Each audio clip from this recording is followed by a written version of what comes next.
Welcome to Georgia.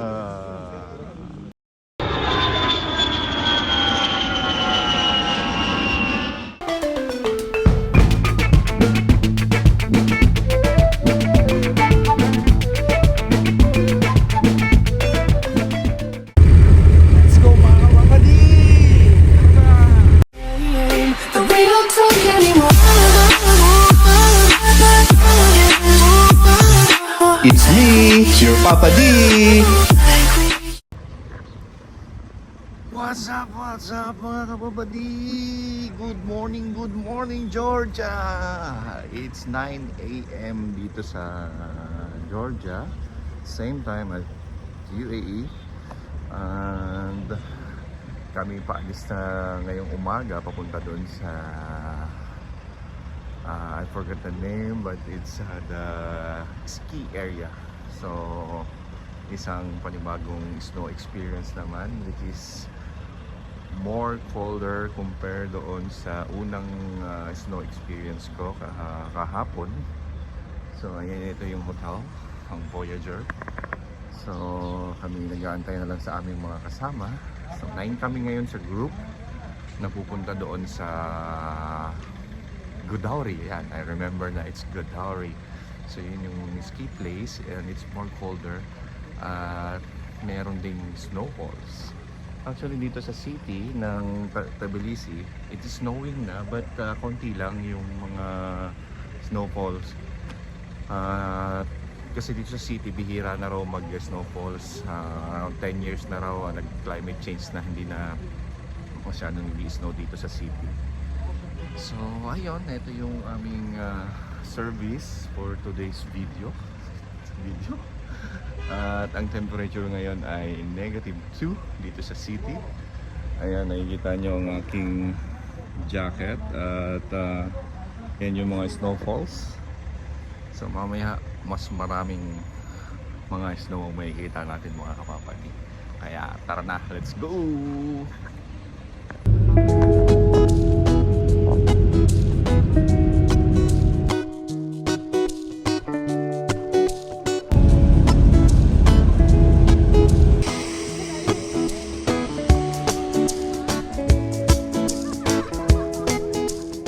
Snowing! Eto na mga kapapadi, snowing! So this is our first stop, going to Godauri para dun sa ski.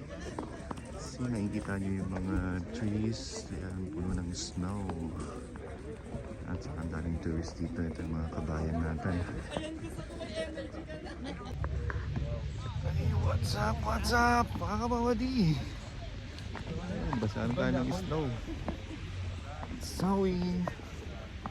Imagine mga kapapadi, ang temperature ngayon is -6. So it's snowing. So mamaya dun sa pupuntahan namin ng tour guide is -10 to 12. Doon na yun sa may ski. So imagine kung gaano kalamig yun, di ba? Pero kung hindi naman mahangin, kaya talaga, kaya. Gaya ngayon, no, it's -8 na tong temperature na to. Hindi naman ganun ka, ano, basta hindi lang siya mahangin. So, i-browse lang natin to, ang lugar. Tingnan natin. Laki ng aso.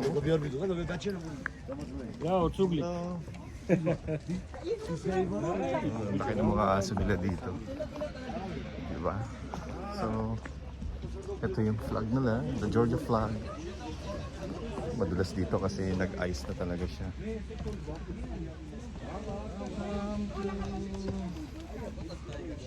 Georgia! So along the way, pag pupunta kayo dito, may mga mabibili rin naman ng mga gloves and shoes or jackets you can buy here para mas ma-protect kayo sa pagpunta nyo doon sa Godauri kasi napakalamig talaga.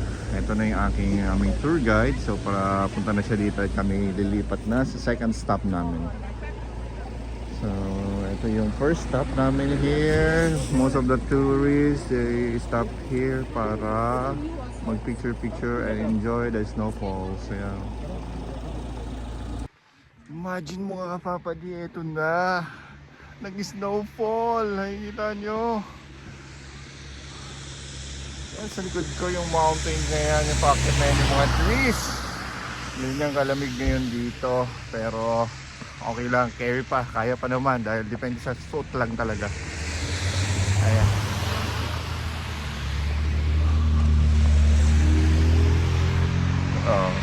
Diba? May pausok. Hindi yan vape. Dahil sa lamig talaga. Dahil sa lamig. Enjoying talaga si Papa Lee dito. Enjoy.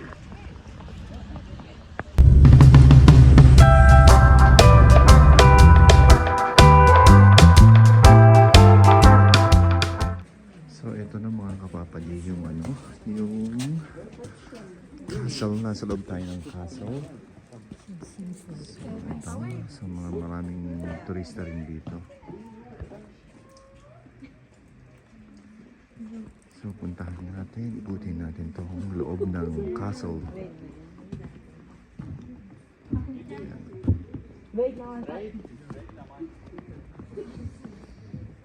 So malaki rin pala yung loob ng castle na to. Yan. Medyo nakakahingal kasi paakyat. At siyempre madulas, kaya kailangan konting ingat. Yan. Still raining ice. Yan, yung baba. Yan mga kapapadi. Grabe yung mga yung snow na ano, para siyang yung pinong-pino talaga. Yan yung bumabagsak. Yan, ganyan. Sobrang lamig ngayon na. Pag tumatagal ka talaga dito sa labas, doon mo na mararamdaman. Kanina okay pa eh, parang normal lang kasi nga hindi nga ganun kahangin. Pero ang unang mararamdaman mo talaga pag nandito ka sa labas sa snow is yung kamay mo.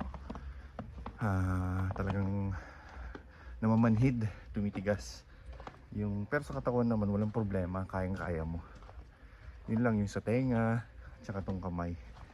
Yun talaga ang mas kailangan na may protective. Malagyan ng bonnet, on gloves. Yan, kaya ako nagpalit ng gloves ko. Kasi isang gloves ko yung open yung mga fingers para sa mobile. So ngayon isa lang yung naka-gloves para makapag-phone ako. Ito thermal naman to, pwede kong gamitin to kahit may phone. Kaya lang ang hirap hawakan. Ayan, yung pababa. So mapapansin mo din sa castle na to is parang ano siya eh. Parang simbahan din to yung itsura niya eh. Kasi yung wording niya is Georgian letters. So walang nakalagay na English. So ito lang nakalagay 1674. So maybe this is built 1674 pa. So napakatagal na. Yung mga stone na ginamit nila, ito talagang matitibay na bato siguro yung ginamit niya, kaya ganito katibay itong buo pa rin. Enjoying talaga mga papali, enjoy. Ito yung pababa, medyo madulas, kaya konting ingat. Kasi yung sahig is nag-ice na siya, hindi na siya yung snow na durog talaga. So hindi, pag ice na kasi yun, madulas talaga siya. Pag ice na kasi siya, ito, gaya nito, ayan, medyo madulas na yan. Hindi ka gaya pag ganito, okay lang yan eh.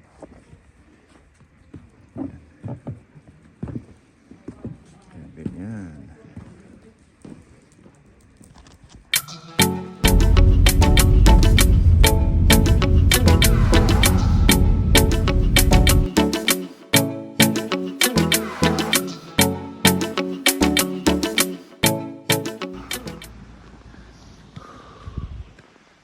Kaya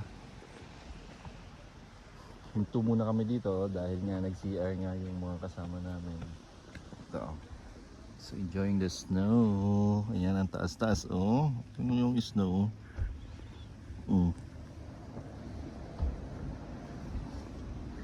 Ba?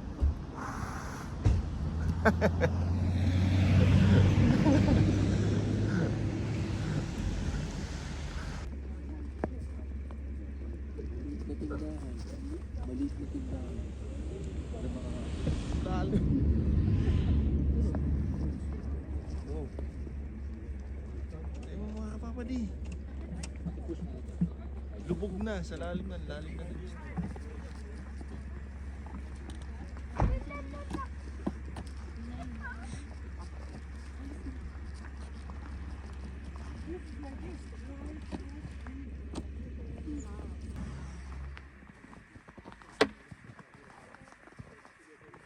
Guys, ito ngayon yung trabaho ko dito ngayon sa Canada. Actually yung magpala ng yelo. Ayan. Ito yung trabaho ko dito sa Canada, mga kapapati. Magpala. Mga kapapati. Ay.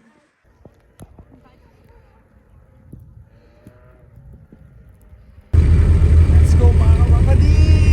Tara na!